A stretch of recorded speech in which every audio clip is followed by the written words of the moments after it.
David didn't just take my presentation. He uninvited me from the board meeting entirely. For 3 months, I worked late every single night building a dynamic pricing model for our biggest client renewal. My senior manager, David, barely contributed. He mostly checked out early and told me to keep him posted.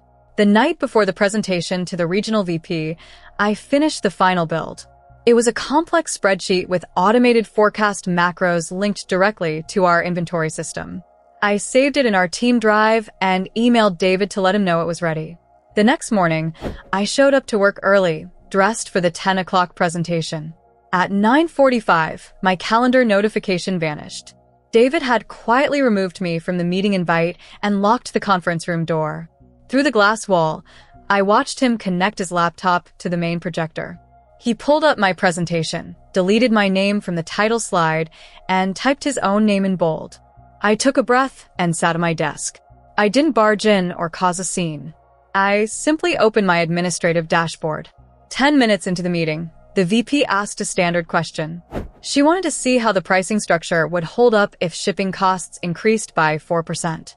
David smiled confidently and told her he could update the parameters live on screen to prove the model's flexibility.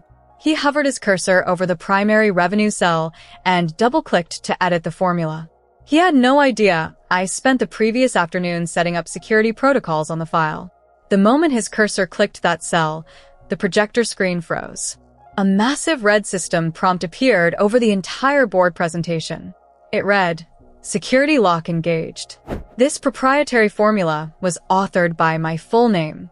To modify locked data architecture, please enter my administrative password. David stared at the screen. The VP looked at him, then at the display, and asked why my name was on the source code of a spreadsheet David claimed to have built from scratch overnight.